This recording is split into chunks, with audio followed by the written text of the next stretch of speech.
ফেরাউন আল্লাহর পয়গম্বর মূসা আলাইহিস সালাতু ওয়াস সালামের চারিত্রিক একটা ত্রুটি সে বের করলো। সে নবী হয় কেমনে? কেন? মূসার তো অন্ডকোষ ঠিক নাই। অন্ডকোষ বুঝলেন কি? মানে একটা ছোট একটা বড়। এটা সহি রাওয়ায়াত, কিন্তু একদম সহি বর্ণনা। দেখেন, দোষ ধরার আর জায়গা পেল না। ফেরাউন দেখেও নাই, অনুমান করে আন্দাজে বলে ফেললো সে নবী কেমনে? তার তো শরীরই ঠিক নাই, তার অন্ডকোষ একটা ছোট একটা বড়। পৃথিবীতে সব নবীর ভিতরে বেশি রাগী নবী যে নবী, সে নবীর নাম কি বলুন? খুব রাগ ছিল। এত রাগ ছিল, তিনি যখন রেগে যেতেন তার চুলগুলো খাড়া হয়ে টুপি ভেদ করে বের হয়ে যেত। এত রাগ ছিল। এবং মালাকুল মউত পর্যন্ত থাপ্পড় খাইছে। কিছু হলেই ওনার হাতটা আগে চলতো, বেয়াদবি সহ্য করতে পারতেন না। মালাকুল মউত এসে বলে, মুসা জান কবজ করার জন্য আসছে, তাই বসো। কাছে নিয়ে মারছে থাপ্পড়। এক থাপ্পড় খায় আল্লাহর কাছে যায়, বলে, আল্লাহ তুমি কার কাছে পাঠাইছো? উল্টা জান তো কবজ আমারই শুরু হয়ে গেছে। তো উনি এরকম প্রকৃতির মানুষ ছিলেন। আল্লাহর সঙ্গে ডাইরেক্ট কথা বলতেন, মজা করে কথা বলতেন, অডিও কলে কথা বলতেন। ওয়াকাল্লামাল্লাহু মূসা তাকলিমা। একদিন বলে ফেলেন, আল্লাহ অডিও কলে তো কথা বললাম বহুদিন, একটু ভিডিও কল মারবো। কি কল মারবো? ভিডিও। আল্লাহ বললেন, না, আমার কাছে ভিডিও কল হবে না, তো তুমি আমারে দেখতে পারবে না। লেন তারানি, আমাকে দেখতে পাবে না। আমাকে দেখতে পাবে সকল বান্দা জান্নাতের মধ্যে। জোরে বলে সুবহানাল্লাহ। সবাই কি দেখতে চান আল্লাহকে? সবাই কি দেখতে চান? জোরে বলি ইনশাআল্লাহ। কোথায় দেখবো আমরা? জান্নাত। একটু কান লাগান, একটু কানটা খরগোশের মতো একটু খাড়া করেন, একটু সজাগ হয়ে একটু মনোযোগ দিয়ে কথাগুলো শুনবেন। সম্মানিত ভাইয়েরা, মূসা আলাইহিস সালাতু ওয়াস সালাম ওনার কানে তথ্য আসা মাত্রই গেলেন ক্ষেপে। বললেন, আল্লাহ আমার তো এই জাতীয় সমস্যা নাই, আমার তো অন্ডকোষ ঠিকই আছে, দুটোই তো সমান। কিন্তু এই অসমান ফেরাউন গোটা দেশে জারি করে দিয়ে আমার নবুয়তের যে একটা শান মান নষ্ট করার চেষ্টা করছে, আমার শারীরিক ত্রুটি প্রমাণ করার চেষ্টা করছে। তুমি আল্লাহ কি ব্যবস্থা করবা করো। আল্লাহ বললেন, সমস্যা নেই মূসা, একদম তোমার সবকিছু দেখায় দেব ফেরাউনকে, যাও। জোরে বলি সুবহানাল্লাহ। শুনবেন? আগ্রহ আছে? আপনাদের আগ্রহ আছে? আমি কোনো কথা আটকিয়ে রাখি না, আমার আবার অভ্যাস, আমি সঙ্গে সঙ্গে বলে ফেলি। অনেকে আবার আটকায় রাখে, ওটা আটকায় ওটা আটকায়, এগুলো অভ্যাস আমার নাই, আমি বলে ফেলে দিই। মূসা আলাইহিস সালাতু ওয়াস সালাম তিনি একদিন গোসল করার জন্য পানিতে নেমেছেন। পানিতে নেমে গোসল করবেন, বিকল্প কোনো লুঙ্গি ছিল না, একটা লুঙ্গি ছিল, সেই লুঙ্গি আবার পরতে হবে। লুঙ্গিটা করলেন কি, উঁচু একটা পাথরে রেখে দিলেন, গোসলে নামলেন। গোসলটা শেষ করে তিনি আবার লুঙ্গিটা হাত দিবেন। ইতিমধ্যে আল্লাহ রাব্বুল আলামিন পাথরকে জিন্দা করে বললেন, পাথর লুঙ্গি নিয়ে দৌড় মার। লুঙ্গি নিয়ে দৌড় মার। আল্লাহু আকবার। আল্লাহ যে বলে দিচ্ছেন যে মূসা চিন্তা করো না, একদম খুলে মুলি দেখে দেবো তোমার, যাও। চলে গেছে পাথর, কিন্তু জীবন কে দিলেন? আমার কি জীবন ছিল? আমি ছিলাম কি? বলেন কি ছিলাম? খলাকাল ইনসানা মিন সালসালিন কাল ফাখার। আমি শুষ্ক মাটি ছিলাম, কাদা মাটি ছিলাম। সেই মাটি থেকে আমাকে বানিয়েছেন কে? আল্লাহ তাআলা। সেই পাথরটা তাজা হয়ে জিন্দা হয়ে আল্লাহর অর্ডার নিয়ে দৌড়ায়। মূসা আলাইহিস সালাতু ওয়াস সালাম লুঙ্গি পাবার আশায় তিনিও দৌড়ান, কিন্তু তার জেহেন থেকে তিনি যে উলঙ্গ আল্লাহ পাক ভুলাইয়া দিয়েছেন। তিনি ভুলে গেছেন আমি উলঙ্গ। লুঙ্গি নেবার জন্য তিনি ছটফট করছেন আর দৌড়াচ্ছেন। পাথরও দৌড়ায়, নবীও দৌড়ান। দৌড়াতে দৌড়াতে দৌড়াতে দৌড়াতে এক পর্যায়ে গিয়া সেই পাথরটা লুঙ্গি নিয়ে ফেরাউনের রাজ দরবারের সামনে, যেখানে ফেরাউন মন্ত্রী পরিষদ ক্যাবিনেটদেরকে নিয়ে বসে মিটিং করছে, ঠিক সেই জায়গায় গিয়ে থেমে গেছে। মূসা ওই জায়গা পর্যন্ত চলে গেছেন। ফেরাউন নিচের দিকে তাকায় দেখে, না, সবই ঠিকঠাক আছে। পৃথিবীতে আপনজন বলতে কেউ নাই। কে বলেছে বউ আপন? কে বলেছে মা আপন? কে বলেছে বাবা আপন? কে বলেছে ছেলে আপন? আপনি মরে যাবেন, 3 দিন যাবে না, জমিনে মারামারি শুরু করে দেবে, ফ্ল্যাট নিয়ে মারামারি শুরু করে দেবে। সন্তানগুলো ভুলে যাবে, সন্তান আপনারা দোয়া করতেও ভুলে যাবে। কিন্তু আপনার বউ, যে বউটা আপনার জন্য দিওয়ানা ছিল, যুবক তুমি নতুন বিয়ে করেছ, 2 বছর বিয়ের বয়স, হঠাৎ করে তুমি চামরুল 8 গ্রাম বাজার থেকে যাচ্ছিলে তুমি দুপচাচিয়া, হঠাৎ করে রোড অ্যাক্সিডেন্ট করে তুমি মোটরসাইকেল দুর্ঘটনায় পড়ে তুমি মারা গেলে। তোমার সুন্দর বউটা বাড়িতে, ছোট্ট একটা বাচ্চা, তুমি মরে গেছো।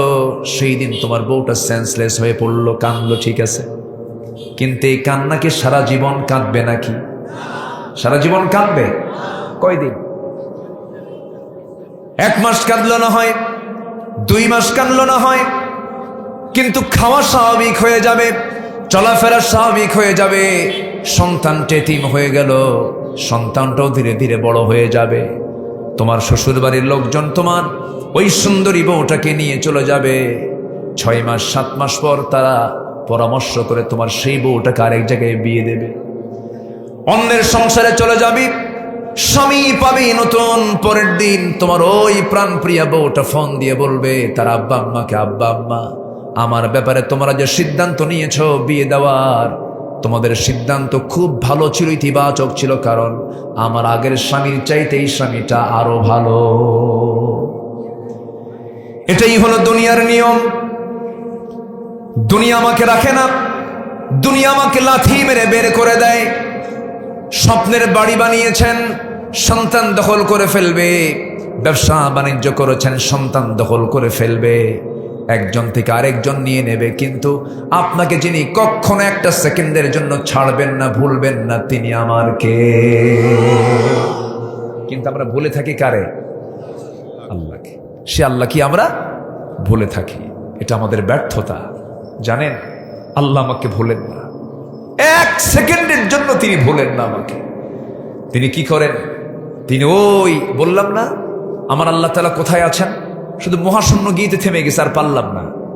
এই আকাশ, 2 আকাশ, 3 আকাশ, 4 আকাশ, 5 আকাশ, 6 আকাশ, 7ম আকাশ, এরপরে আরশে আজিম, এই বিশাল পথ আল্লাহ পাড়ি দিয়ে আমাকে আপনাকে মাফ করার জন্য, আমাকে আপনাকে টাইম দেওয়ার জন্য প্রত্যেক রাত্রিতে ফিস সামাঈদ দুনিয়া, দুনিয়ার আকাশে এসে বলেন, আলা মিন মুস্তাগফিরিন ফাগফির লাহু, কোন ক্ষমা প্রার্থী আছো, আমার কাছে ক্ষমা চাবে, আমি ক্ষমা করার জন্য আরশে আজিম থেকে 1ম আকাশে এসেছি, বান্দা ক্ষমা চা, মাফ করে দেব।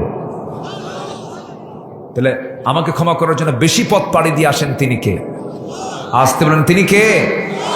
একটা হাদিসে এসেছে,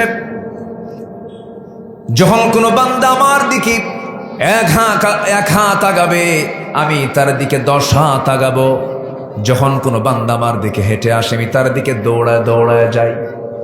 দুনিয়ার মানুষকে আপনি 1 বার 2 বার 3 বার 4 বার ডাক দিবেন, বিরক্ত হয়ে যায়, কিন্তু আপনি আপনার আল্লাহকে যতবার ডাকবেন, আমার আল্লাহ তত বেশি খুশি হয়ে যায়।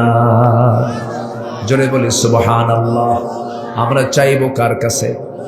আসতে বলো না, চাইবো কার কাছে? আমার সবচেয়ে বেশি আপন কে বলে? সবচেয়ে বেশি আপন কে? আল্লাহ। সে আল্লাহকে আমরা টাইম দেব, আল্লাহকে আমরা সময় দিব। 24 ঘন্টার মধ্যে স্পেশাল কিছু টাইম আছে। স্পেশাল টাইমের মধ্যে একটা স্পেশাল টাইম হলো আজানের সময়টা। আজান কয়বার দেয়? আসতে বলবেন না, কয়বার দেয় আজান? প্রথম আজানটা কখন হয় বলেন? ফজর। আকিমিস সালাতা লিদুলুকিশ শামসি ইলা গাসিকিল লাইলি ওয়া কুরআনাল ফজর, ইন্না কুরআনাল ফজরি কানা মাশহুদা। নাম্বার 2 হলো যোহর, নাম্বার 3 হলো আসর, হাফিজু আলাস সালাতি ওয়াস সালাওয়াতুল ওয়ুসতা। নাম্বার 3 হলো দুলুকিশ শামসি ইলা গাসিকিল লাইল, সালাতুল মাগরিব। নাম্বার 5 হলো সালাতুল ইশা। এই 5 ওয়াক্ত ডিউটি করবে যে, জান্নাতের চাবি পাবে সে।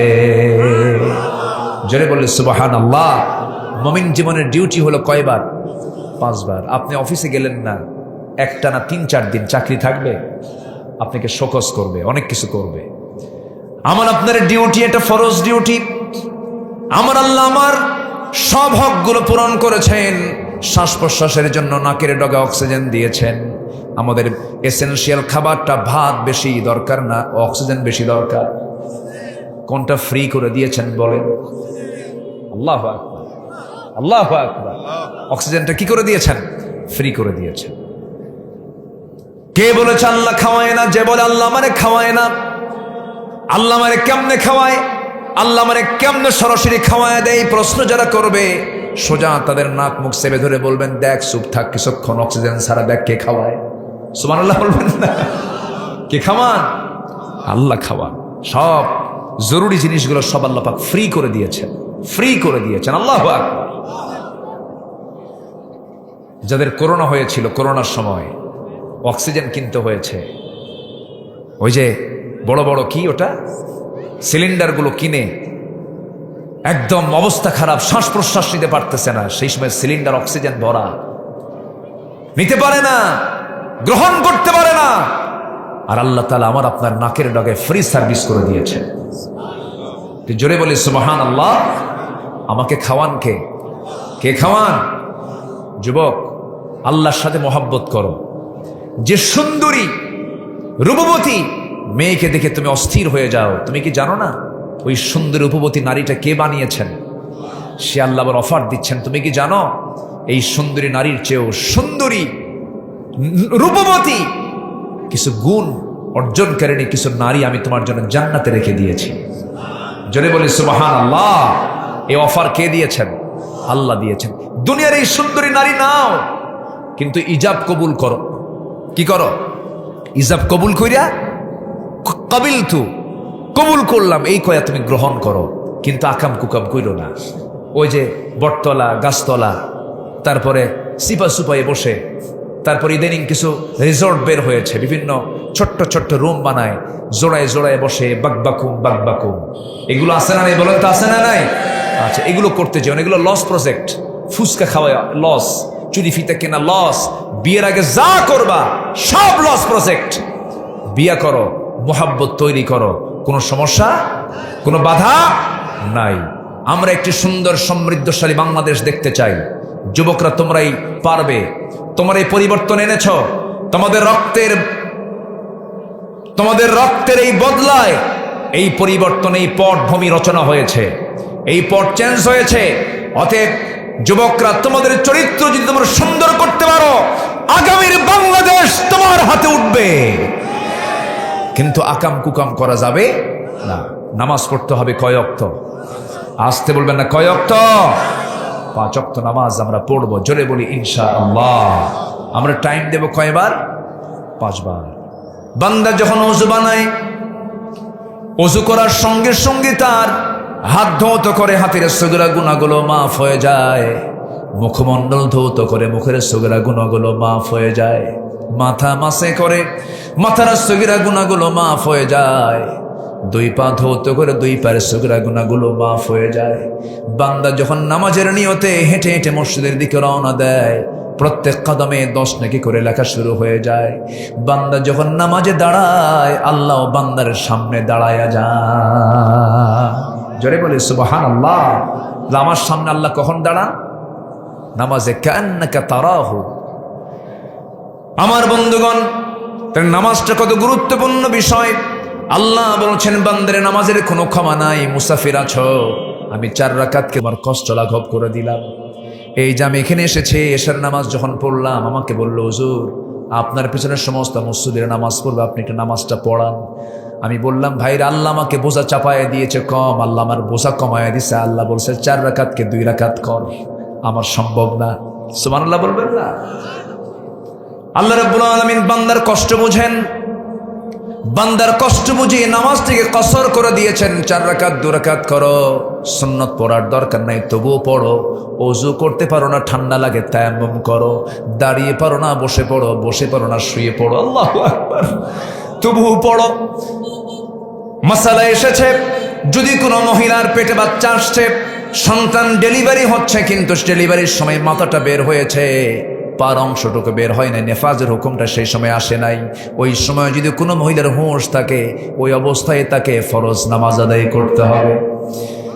সমুদ্রের মধ্যে পড়ে গেছে, মাথা নিচু চলে গেছে, পানির নিচে হাতটাও পড়ে আছে, যদি তার সেই সময় সেন্সটা থাকে, নামাজের ওয়াক্ত হয়েছে, ওই জায়গায় তাকে ইশারা করে নামাজটা পড়তে হবে। নামাজের কোনো মাফ নাই। নামাজের যে ব্যক্তি নামাজ ছাড়ে আল্লাহ রাগ করেন সবচেয়ে বেশি নামাজ ছাড়লে পরে। আল্লাহ নিজে বলছেন যখন কোনো বান্দা নামাজ ছেড়ে দেবে, সূরা মারইয়ামের মধ্যে আসছে ফাখালাফা মিন বা'দিহিম খালফুন আদাউস সালাতা واتبعوا الشهوات فسوف يلقون غيا। যে ব্যক্তি নামাজকে নষ্ট করবে আমি আল্লাহ রাব্বুল আলামিন শুধু জাহান্নাম দেব না, জাহান্নামের গর্তের মধ্যে ঢুকাবো। দুনিয়াতে যারা জেল খাটছেন, জেলের মধ্যে আরেকটা জেল আছে, সেটা হচ্ছে সেল। কি বলেন তো কি সেল? সেল কষ্ট না জেল কষ্ট? সেল কষ্ট। সেলটা হলো নির্দিষ্ট একটা জায়গার মধ্যে। এই জায়গায় দুজন ভাই, একজন দেখা হলো এখানে, দুজন ভাই একসঙ্গে জেলখানায় ছিলাম 2018 সালে। চুরি করে না ভাই, ওয়াজ করতে যায় না। হ্যাঁ, কই ওরা আছে নাকি?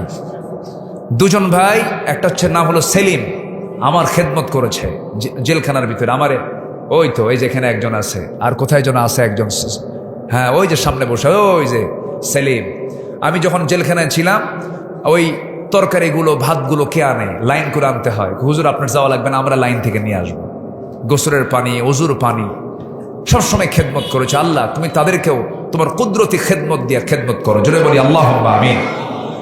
আল্লাহ পাক, মানে আমি ভাঙ্গা চুলা, আমি তেমন কিছু না। আলেমদের সম্মান এটা মাথায় রাখবেন, সব জায়গায় আছে না নাই? আছে না নাই? আছে। 16 বছর আমাদেরকে ওরা রাজাকার বলে গালি দিয়েছে। আমরা পাকিস্তান যাই নাই, কিন্তু যারা আমাদেরকে রাজাকার বলে গালি দিয়েছে তারা সবগুলো আজকে হিন্দুস্তানে রাজাকার হয়ে হিন্দুস্তানে গিয়ে বসে আছে। আমরা মরে গেলেও দেশ ছাড়বো না, আমরা দেশকে ভালোবাসি। ঠিক কিনা বলেন? কষ্ট পাচ্ছেন নাকি? নামাজ ছাড়বেন তো জেলখানায়, আল্লাহ পাক শুধু জেলখানায় ঢোকাবেন না, জেলখানার সেলের মধ্যে ঢোকাবেন। গাইয়া, গাই নামক গর্ত আছে জাহান্নামের। গই নামক গর্তটাকে জাহান্নাম পর্যন্ত ভয় পায়, এত ভয়ঙ্কর সেই সেল, সেই গর্তগুলো এত ভয়ঙ্কর। কে রেখে দিয়েছেন? আল্লাহ রেখে দিয়েছেন। জাহান্নামটা কত ভয়ঙ্কর দেখেন, সেই জাহান্নাম আবার ওই গর্তগুলোকে ভয় পায়। তাফসীরে কুরতুবীর মধ্যে এটা আসছে। তো গাই নামক গর্তটা কত ভয়ঙ্কর, এই জাহান্নাম ভয় পায়। জাহান্নামটা আবার কত ভয়ঙ্কর, এই যে সূর্য আকাশে আছে, এই সূর্য যদি জাহান্নামের গর্তের মুখে ছেড়ে দেওয়া হয়, 3-4 মিনিটের ভিতরে সূর্য নিখোঁজ হয়ে যাবে। সূর্য কি হয়ে যাবে? নিখোঁজ। সেই জাহান্নামকে আমরা ভোগ করতে পারবো ভাই? আসতে বলো, ভোগ করতে পারবো? এই জন্য কাঁদতে হবে কার কাছে? কাঁদতে হবে কার কাছে? আল্লাহর কাছে। আল্লাহর যারা পছন্দের বান্দা তারা কি করে? والذين يبيتون لربهم سجدا وقياما والذين يقولون ربنا اصرف عنا عذاب جهنم إن عذابها كان غراما إنها ساءت مستقرا ومقاما। জোরে বলুন আল্লাহু আকবার। জাহান্নামটা খুব ভয়ঙ্কর জাহান্নাম। সেই জাহান্নাম থেকে বাঁচার জন্য আমরা নামাজটাকে ছেড়ে দেব না। বান্দা যখন নামাজে দাঁড়ায়, আল্লাহ বান্দার সামনে দাঁড়ান।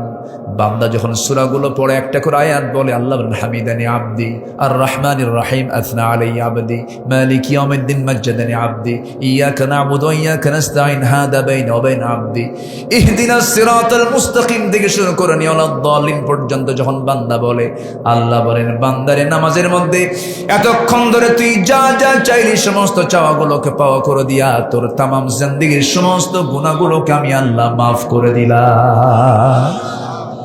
সবাই কি নামাজ পড়তে রাজি আছেন? নামাজ 5 ওয়াক্ত পড়বেন কারা কারা? একটু হাত তুলে দেখেন তো দেখি। জোরে বলি ইয়া আল্লাহ, আরো জোরে ইয়া আল্লাহ।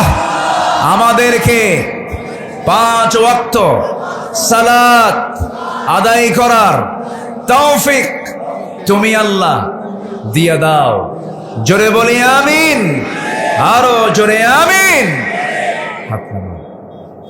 তাহলে আজকের থেকে জাহান্নাম থেকে বাঁচার জন্য 1 নাম্বার যে কাজ কি পড়বো বলেন?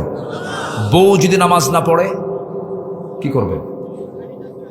দেখছেন লাঠি দিয়ে কোবাবো না কি জানি কইলো এখানে। এটা মার্ডার কেস দেখতেছি। হ্যাঁ, বউ কি মারা যাবে? বউ মারা যাবে? যে কইছে আমার মনে হয় বিয়ে করে নাই। বউ মারা এত সহজ। আপনারা বউকে ভয় পান কিনা জানেন, আমি বউকে ভয় পাই, কিন্তু আপনিও ভয় পান, উনিও ভয় পায়। যে স্বামী স্ত্রীর মধ্যে মহব্বত আছে সে অবশ্যই একজন আরেকজনকে ভয় পায়। বউ ভয় পায়, স্বামীও ভয় পায়। আল্লাহু আকবার বলে। এটা হচ্ছে মহব্বতের ভয়। কিসের ভয় বলেন? সম্মান, সম্মান, এটা সম্মান। এটা দেখবেন বউরা অনেক ধমক মারে, অনেক কিছু বলে, স্বামী চুপ করে থাকে। বল বাবা, তোর তো বলতেই হবে, কারণ বাচ্চা কাচ্চা তোর কাছে, তুই যদি 1.5 বছরের বাচ্চা দিয়ে একবেলা দিয়ে যাস তাহলে তো আসার খায় মরবে। যা বল বল, সমস্যা নেই। কি কথা বলছেন ভাই? বইয়ের কাছে আমরা কি ধরা আছে কিনা বলেন? ধরা আছে, উপায় তো নাই। এই জন্য মারা যাবে না। কি কথা ক্লিয়ার? মারা যাবে না, বুঝাতে হবে। 4 কারণে একটা স্বামী তার স্ত্রীকে শাসন করতে পারে, শাসন করবে, কিন্তু শাসনের ভাষা আছে।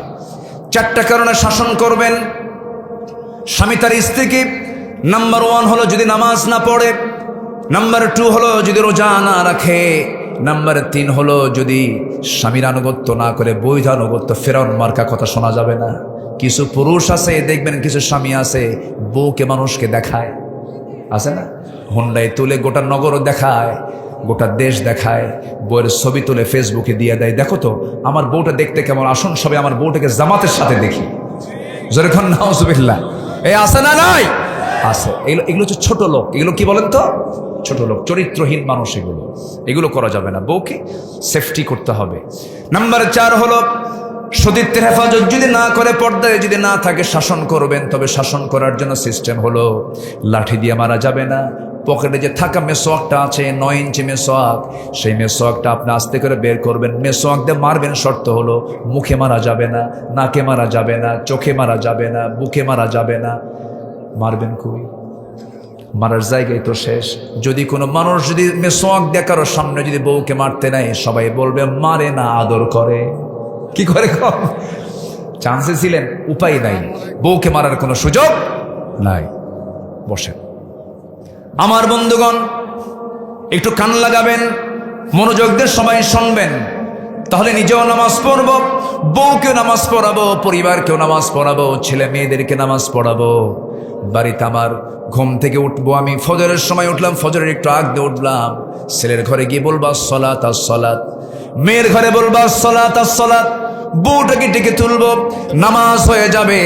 নামাজ যখন হয়ে গেল, সুন্দর করে বলবেন, ও আমার সন্তানরা কোরআনটা তেলাওয়াত করো। 3টা কাজে কোনো লস নাই। কয়টা কাজে লস নাই বলেন? 3 কাজে লস নাই। সূরা ফাতির, কোন সূরা থেকে কথা শুরু করছিলাম বলেন তো? সূরা ফাতির। 3 কাজে কোনো লস নাই। ইন্নাল্লাযীনা ইয়াতলুনা কিতাবাল্লাহি আকামুস সালাহ ওয়া আনফাকু মিম্মা রাযাকনাহুম সিররাও ওয়া আলানিয়াতান ইয়ারজুনা তিজারাতান লান তাবুর। জোরে বলুন আল্লাহু আকবার। নিঃসন্দেহে যারা নাম্বার 3টা কাজ করবে, এর মধ্যে 1 নাম্বার হলো যারা আল্লাহর কালামকে যারা সুন্দর করে তেলাওয়াত করবে। দিন শুরু হবে কি তেলাওয়াত দিয়ে বলেন? আস্তে কয়, আরো জোরে, আরো জোরে। আমার দাদির যুগে দাদিরা কোরআন পড়তেন, ভাবির যুগে ভাবিরা কোরআন পড়েন না। মাত্র সকাল 10টার দিকে ঘুম থেকে ওঠেন, কিন্তু আমার দাদি উঠেছেন সূর্য ওঠার আগে না পরে, আগে উঠেছেন, এই জন্য দাদির চোখ নষ্ট হয় নাই।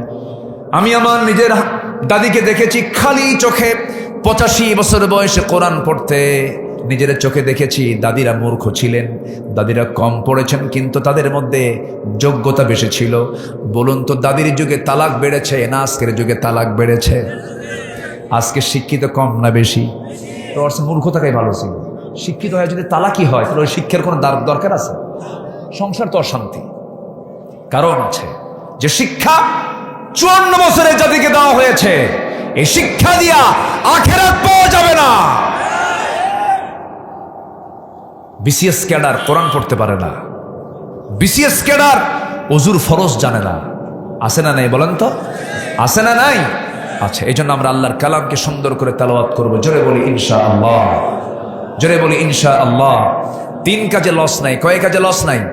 3টা কাজ যারা করবে তাদের ব্যবসায় কোনো লস নেই। তিজারাতাল লান তাবুর, তাদের ব্যবসায় কোনো লস হবে না কখনো। তিজারা মানে বিজনেস। আল্লাহ পাক বিজনেস শব্দটা কেন বললেন? মানুষ বিজনেসের কথা শুনলে কথার আগ্রহ কমে না বাড়ে? বাড়ে। তুমি কি জানো এই ব্যবসাটা খুব ভালো? তখন মনোযোগ দেয়। আল্লাহ বলছেন এই 3টা কাজ করবা, এই 3টা কাজের এই বিজনেসে কোনো লস নাই। এর মধ্যে 1 নম্বর চলছে হলো আমরা সুন্দর করে কোরআন পড়বো। নামাজে কোরআন পড়া আছে না নাই? আসতে বলবেন না, আছে না নাই? নামাজ পড়লে কি পড়া হয়ে যাচ্ছে? কোরআনটা পড়া হয়ে যায়। কোরআন শোনাও হচ্ছে, কোরআন পড়াও হচ্ছে। আমার বন্ধুগণ, নামাজের মধ্যে মজা পেতে হবে, নামাজের মধ্যে তৃপ্তি পেতে হবে। আমার নবীজি গোটা রাত চলে যেত, 2 রাকাত নামাজ শেষ হতো, সাইয়েদনা ওসমান নামাজে দাঁড়াতেন, 1 রাতের ভিতরে তার ম্যাক্সিমাম কোরআনের তেলাওয়াতটা হয়ে যেত। এত লম্বা লম্বা নামাজ পড়েছেন, কপালটা ফুলে যেত, হাঁটুগুলো ফুলে যেত, সেজদার মধ্যে চোখের পানি ফেলে ফেলে কাঁদতেন, ডুকরে ডুকরে কাঁদতেন। নাসাই শরীফের হাদিস, আমার নবী যখন কাঁদতেন, পাতিলে পানি তোলে, চুলার ভিতরে আগুন ধরায়া দিয়া ওই পাতিলের পানি যখন সিদ্ধ হয়ে যায়, যখন আওয়াজ হয় টকবক টকবক আওয়াজ হয়, যেমন আমার নবী যে সেজদার মধ্যে যখন সেজদায় পড়ে কাঁদতেন, টকবক করা পানির মতো আওয়াজ আমার নবীর মুখ থেকে বের হতো। আমরা কাঁদবো কার কাছে? আসতে বলবেন না, কাঁদবো কার কাছে? আমার কাঁদার ভাষা কে সবচেয়ে বেশি জানেন? দুনিয়ার কারো কাছে কাঁদবেন, সে ভাববে হয়তো আমার কাছে অভিনয় করে কান্দে, ধান্দায় কান্দে, উদ্দেশ্যে কান্দে। বউ কানলে স্বামী কয় তুই কিসের জন্য কান্দিস এত? আবার কেউ কারোর জন্য কানলে বলে এটা অভিনয় করে কান্দে। কিন্তু বান্দা যখন অভিনয় করো, যখন আল্লাহর সামনে কান্দে, আল্লাহ বলেন বান্দা অভিনয় করেও কান্দলি তুই আমার কাছে, আমি তোকে মাফ করে দিলাম। আমরা কাঁদবো কার কাছে? পৃথিবীর প্রথম ভাষা, আমরা পৃথিবীতে এসে হেসেছি না কেঁদেছি? পৃথিবীর প্রথম ভাষা আমাদের কান্না না হাসি? কান্না। অতএব পৃথিবী কান্নার জায়গা। পৃথিবী থেকে যখন জান্নাতে চলে যাবো তখন আমাদের কিসের জায়গা? হাসার জায়গা। আমরা হাসবো জান্নাতে গিয়ে। জোরে বলি ইনশাআল্লাহ, আর জোরে বলি ইনশাআল্লাহ। আমার বন্ধুগণ, আল্লাহর কালাম তেলাওয়াত করলে উপকার কি? অসুখ হবে না সহজে। অনুনাজ্জিলু মিনাল কুরআনি মা হুয়া শিফাউ ওয়া রাহমাহ। কোরআন যখন তেলাওয়াত হয়, বান্দার অসুখ দূর হয়ে যায়। আল্লাহ কোরআনটা নাজিল করেছেন রহমত করে, শেফা করে। ছোট্টবেলায় আমার আম্মা মাঝে মাঝে বলতেন, বাবা যা হুজুরের কাছে গিয়ে ফুঁটো দিয়া নিয়ে আয়, একটু শরীরটা পড়াইয়া নিয়ে আয়, এরকম করে বলতেন। হুজুরের কাছে যা, দম দিয়ে দেবে, ফু দিয়ে দেবে। হুজুরের কাছে গিয়ে বসতাম, মাথাটা আগায় দিয়ে বলতাম হুজুর মাথাটা ছুঁয়ে দেন, একটু আদর করে দেন, দোয়া করে দেন, ফু দিয়ে দেন। কিন্তু হুজুর এত চালাক ছিল, মনে মনে পড়তেন কি, জোরে জোরে পড়তেন না, আস্তে আস্তে পড়তেন। আম্মার কাছে এসে বলতাম, মা হুজুর কি যেন কয়ে দোয়া করলো, কিন্তু আস্তে আস্তে কয়ে কেন? মা কোনো জবাব দিলেন না। কিন্তু বড় হয়ে জবাব পেলাম এটাই, হুজুর আস্তে আস্তে বলেছেন যেটা, সেটা আমিও জানতাম। সূরাতুল ফাতিহা। জোরে বলেন সুবহানাল্লাহ। সূরাতুল কি? ফাতিহা পরে ফু দিবেন, মরা ছাড়া সব ওষুধের মধ্যে আছে। জোরে বলে সুবহানাল্লাহ। কি ছাড়া? কি ছাড়া? মরা ছাড়া সব ওষুধের মধ্যে আছে না নাই? আচ্ছা আমার বন্ধুগণ, সাহাবে কেরাম যখন অবসর হতেন কোরআন তেলাওয়াত করতেন। কোরআনটা পড়লে পরে শয়তান সহজে কাছে আসে না, শয়তান সহজে ওয়াসওয়াসা দিতে পারে না। এই কিতাবের সঙ্গে সম্পর্ক যার বেশি, আল্লাহর সঙ্গেও সম্পর্ক তার বেশি। জোরে বলি সুবহানাল্লাহ। এই জন্য আমরা কোরআন শুনবো, বেশি বেশি গান শুনবো। কম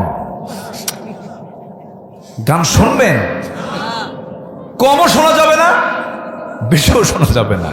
আমরা গানের কাছেই যাব না। জোরে বলি ইনশাআল্লাহ। এই আশেপাশে কিছু একটা মেলা আছে, গোপীনাথ না কি জানি কয়, হ্যাঁ দেখছেন, হুজুর সব খবর কিন্তু রাখে। হ্যাঁ, এদিক দিয়ে চলে যায় আক্কেলপুর, খেতলাল, তারপরে বদলগাছি, নওগাঁ, বিভিন্ন দিকে এদিক দিয়ে চট করে একটা টান মেরে শর্ট রাস্তা দিয়ে চলে যায় নওগাঁ টার্ন করে। তখন শুনি যে এখানে নাকি বিশাল মেলা হয়, লাখ লাখ বুজুর্গানে দিন এই জায়গায় আসে। কথা বলছেন না? আসে। তো এগুলো আমাদের বন্ধ করা উচিত। যেখানে যাত্রা আছে, যেখানে নাটক আছে, যুবকরা লাঠি নিয়ে দাঁড়ায় যাবা। আসতে কও কেন? এখন সময় এসেছে বাংলাদেশকে সংস্কার করার। তোমরা যদি গণভবনের জালিমকে যদি 45 মিনিট টাইম দিতে পারো, দুনিয়ার সামাজিক কাজ তোমাদের বন্ধ করার দায়িত্ব নিতে হবে মুসলমান। পারবা তোমরা, তোমরাই পারবা। জোরে বলি ইনশাআল্লাহ, আর জোরে বলি ইনশাআল্লাহ। যখন এই সমস্ত মাহফিল আসে, যখন কথা বলি, সবার আগে আফসোস লাগে কার একটা নাম নিলেই, সেটা হচ্ছে আল্লামা সাঈদী সাহেবের নামটা মনে পড়ে। আরে উনি এই মাহফিলগুলোর প্রচলন শুরু করেছেন। তাফসীর মাহফিল, তাফসীরুল কোরআন মাহফিল, এই নামটা আগে ছিল না। আগে ছিল ইসলামী জালসা, ইসলে সোয়াব, আজিমুসান জালসা, মহা সম্মেলন, তারপরে বহু কিছু নাম ছিল। কিন্তু এই নামটা যিনি সংস্কার করেছেন তিনি হচ্ছেন আল্লামা সঈদ রাহিমাহুল্লাহ। আগামীকাল আমার পাবনার সেই দারুল আমান ট্রাস্টের 12 বছর বন্ধ থাকা মাহফিল কালকে চালু হচ্ছে। 18 বছর বন্ধ হয়ে থাকা চট্টগ্রামের প্যারেড ময়দানের মাহফিল যেটা আল্লামা সাঈদী করতেন, আগামী 27 জানুয়ারি সেখানে আমি যাচ্ছি, মাহফিল চালু হচ্ছে আলহামদুলিল্লাহ বলেন। সিলেটের এমসি কলেজ মাঠ, আলিয়া মাদ্রাসা মাঠ বন্ধ ছিল, সেই মাহফিল গত 9 জানুয়ারি শেষ করেছি। আমরা মাহফিল করেছি। বন্ধ করতে চেয়েছিল, কোরআন কেউ বন্ধ করতে পারবে না। কোরআন যে অচল করতে যাবে সে অচল হয়ে যাবে, এটাই ইতিহাস। এটা কি ইতিহাস? কিন্তু বড় আফসোস, তবে আফসোসটা কেটে যাবে। আমরা স্পষ্ট ভাষায় দায়িত্বহীন কণ্ঠে জানিয়ে দিতে চাই, আল্লামা সাঈদীর জীবনকে নিয়ে যারা নাটক করেছে 13 বছর, শুধু তাই নয়, 13 আগস্ট 2023 সালে চিকিৎসার নাম করে তাকে জেলখানা থেকে জোরপূর্বক তুলে নিয়ে হসপিটালে ভর্তি করে চিকিৎসার নামে বিষ প্রয়োগ করে দিল্লির প্রেসক্রিপশন দিয়া তাকে পয়জনিং করে হত্যা করা হয়েছে। তাফসীর মাহফিলের এই প্ল্যাটফর্ম থেকে জানান দিতে চাই, আল্লামা সাঈদীর খুনের সাথে যারা জড়িত অবিলম্বে তাদেরকে গ্রেফতার করে চূড়ান্ত শাস্তি নিশ্চিত করা হোক। এ মতের পক্ষে রাজি আছেন কারা কারা? হাত উঁচু করে দেখান মুসলমান।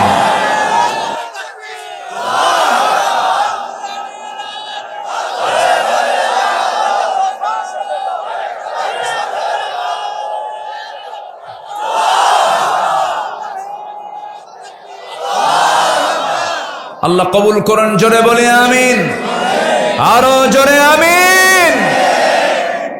ওরা চেয়েছিল আরো কিছু করতে, কিন্তু আল্লাহ ধরে ফেলেছেন, তাদের রশি কি করেছেন? টান দিয়েছেন। যাবি কোথায়? চিন্তা করা যায়, দরবেশ বাবা দাড়ি কেটেই ফেলল, ঠিক কিনা? তাও কাম হলো না, আবার ভুল করে যা নৌকায় ছুটছে, আবার ধরা পড়লো। ধরা পড়ার পরে আইনমন্ত্রীকে আগে বলে পুলিশ, কোস্টগার্ড বলছে, স্যার সিনসি আপনারা চলেন, থানায় চলেন। আইনমন্ত্রীকে, আমি কি একা আসছি? আমি তো জামাতের সাথে আসছি। কে? ওই যে বসে আছে, মাথার চুল কালো, চেনা যায় নাকি? ভালো করে দেখো, ওটাই দরবেশ, ভান ধরছে। ওরা চেয়েছিল আলেমদেরকে উলঙ্গ করতে, ওরা উলঙ্গ হয়ে গেছে, ন্যাংটা হয়ে গেছে জাতির সামনে। ওরা চোর, দেশের টাকাগুলো সব পাচার করেছে বাইরে। রেমিটেন্স যোদ্ধারা, প্রবাসীরা কষ্ট করে দেশে টাকা পাঠায়, শ্রমিকরা শ্রম দিয়ে টাকা দেশকে আগায় দেয়, কৃষক জমিতে খেটে খেটে দেশকে আগায় দেয়, আর এরা দেশ থেকে টাকা পাচার করে। এদের দ্বারা, এদের নেতৃত্ব আমার দেশে চলতে দেওয়া যাবে না। কষ্ট পাচ্ছেন নাকি? কষ্ট পাচ্ছেন? কতগুলো বলার দরকার আছে নাকি? আগে মাহফিলে আসলে থানা থেকে পারমিশন নেওয়া লাগতো, আলোচকের নামে রিপোর্ট হতো, অনেক কিছু হতো। এখন ডিসি অফিস থেকে, এসপি অফিস থেকে উল্টা ফোন দিয়ে বলে, হুজুর কি প্রটোকল লাগবে, কি কিছু পাঠায় দেব কি? এই পরিবেশ কেউ তৈরি করে দেয় নাই। আরো জোরে বলেন তিনি কে? আরো জোরে বলুন তিনি কে? আল্লাহ পাক। শুকরিয়া আদায় করব, আগামীর দেশ হবে বাংলাদেশ, হবে কোরআনের বাংলাদেশ। জোরে বলি ইনশাআল্লাহ। এই জন্য নিজের যোগ্যতার দরকার আছে না নাই? কি নামাজ পড়বো না বিড়ি খাবো? বিড়ি খাওয়ার লোক আমার দেশে কম না বেশি? বিড়ি খায় বেশি না নামাজ পড়ে বেশি? ভালো করে কম। এই সেলিম ভাই, কি জেলখানাও কম খায় না বেশি খায়? ওখানেও বেশি। হাই রে বিড়ি খায়, বাপরে বাপ, ইটের ভাটা ফেল, এত খাওয়া খায়। শীতের মধ্যে আরো বাড়ে এটা। প্রত্যেক বাজেটে বিড়ির দাম বাড়ালেও বিড়িখোররা কয় আরো বাড়া, প্রয়োজনে বাড়ি বেঁচে খাওয়া, এত খাওয়া খায়। আল্লাহ সকল নেশা থেকে জাতিকে হেফাজত করুন। জোরে বলি আমিন, আরো জোরে আমিন। দুপচাচিয়ার মানুষ ইসলাম প্রিয়, তার বড় প্রমাণ। আমি উঠেছি 8:30টার দিকে, তার একটু আগেই 8:30 এখানে মঞ্চে এসেছি, একদম কানায় কানায় ভরে গেছে সেই সময়। আলহামদুলিল্লাহ বলেন, জোরে বলি আলহামদুলিল্লাহ। 3টা কাজ। নাম্বার 1, আমরা আল্লাহর কালামকে সুন্দর করে তেলাওয়াত করব, বুঝবো, জানবো, মানবো। জোরে বলি ইনশাআল্লাহ। নাম্বার 2, নামাজ কায়েমের সংগ্রাম যারা করবে, নামাজ কায়েমের সংগ্রাম যারা করবে, তাদের কোনো লস হবে না। নামাজ রাষ্ট্রীয় পর্যায়ে কায়েম হোক, সবাইকে চান? এই দেশ তো অনেকেই চালিয়েছে, কেউ নামাজ কায়েমের আইন তারা পাশ করেনি, কেউ করেছে মুসলমান, কিন্তু ইসলাম তারা কায়েম করেনি। সব দেখা শেষ, আগামীর দেশ আমরা দেখতে চাই কোরআনের দেশ। জোরে বলি ইনশাআল্লাহ। এই কোরআন দিয়ে রাসূল জিরোকে হিরো বানায় দিয়েছেন। জিরোকে কি বানায় দিয়েছেন? ওমর কি ছিলেন? বলেন, ওমর কি হিরো ছিলেন না জিরো ছিলেন? কি হয়ে গেছেন? হিরো।